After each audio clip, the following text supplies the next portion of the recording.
Dude, you're such a fucking nigger bitch, dude. You fucking not prestiging, so you just play a bunch of low levels.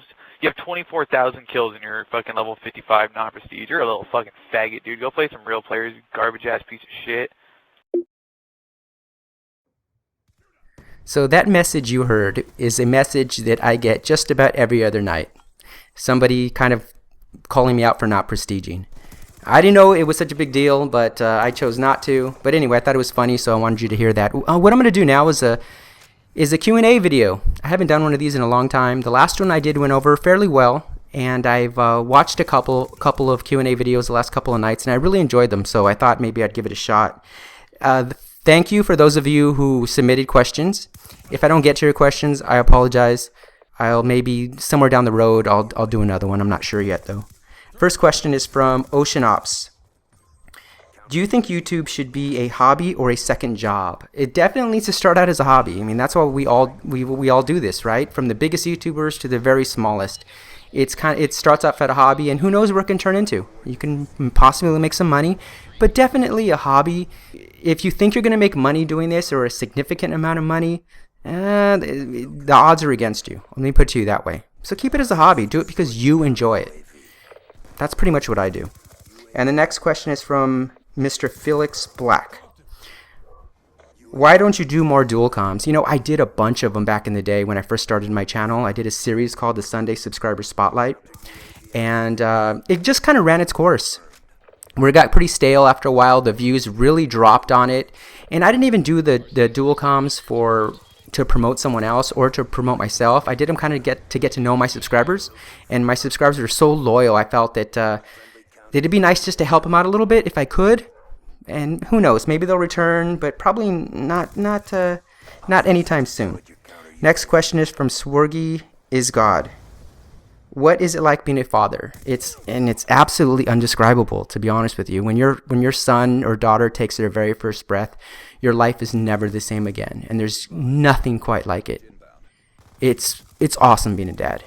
It's hard work. It's a lot of worrying, but there's nothing like seeing your child smile for the first time, them hugging you and them telling you how much they love you, and there's just nothing like it.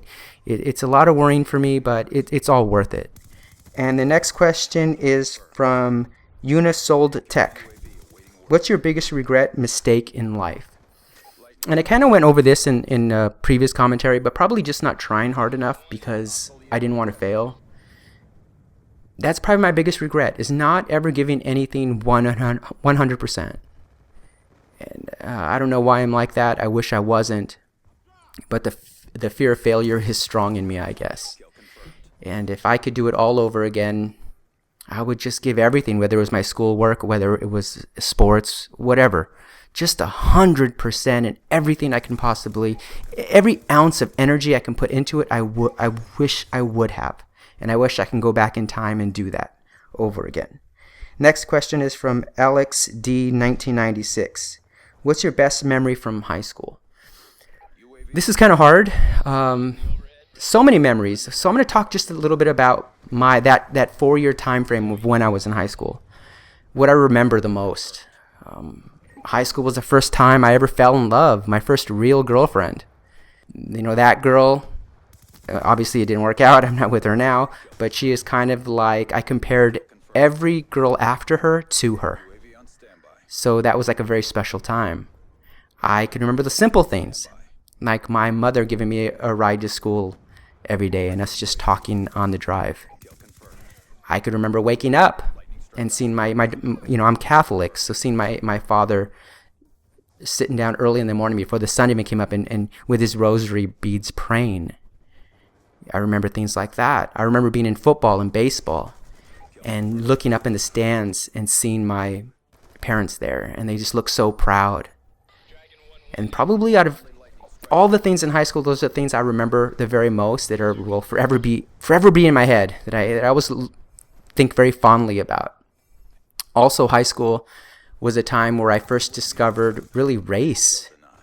To me, everybody was the same until high school. You start to notice different cliques where all the Asian kids hang out together, all the black kids, all the Hispanic kids, all the white kids. It was just, you noticed differences in people. and which was an interesting dynamic at the time. You noticed people who were rich, people who were poor, just things kind of like started to kind of make sense to me in a way, and it was up to me to absorb that information and see what I want to do with it. I still wanted to treat everybody the same, but I didn't notice any of that stuff until high school. It was kind of like an awakening for me, and when you first realize that you're not going to be a kid for too much longer. Soon you're going to be independent, and like your entry into adulthood is the way I look at high school. Next question is from Smite649. What do you like least and most about YouTube? What do I like the least about YouTube? A lot of times I feel that people have a philosophy about YouTube, like they have this master plan to how they're going to get big and what they need to do to get big. And whether it's their game, especially the whole gameplay versus commentary topic that always seems to come up. I don't think it matters as much as many of us would like it to, I guess.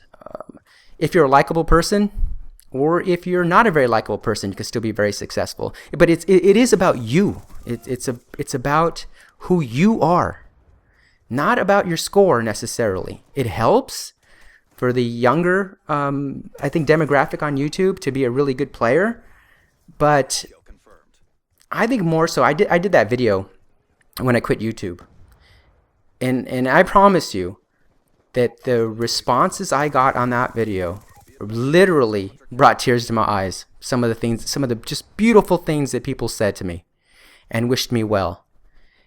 And would a gameplay guy get those responses? Maybe they would. But I feel that the commentary aspect is important too. Letting people know who you are. Letting people know you're not perfect all the time. Sometimes you're a hater. Sometimes you don't say the right thing, or you don't say it the way you would like to. But kind of letting people know who you are is a different bond than it is just showing somebody what you can do in a video game. So I think it's more about you, the person, than about the gameplay. But I'm a fan of both, so it's really hard to say. What I like most about YouTube? The interaction. For me, it's about, a lot of times I feel like the weight of the world is on my shoulders. At home, I'm the one that everybody turns to make everything okay. But on YouTube, sometimes you guys do that for me.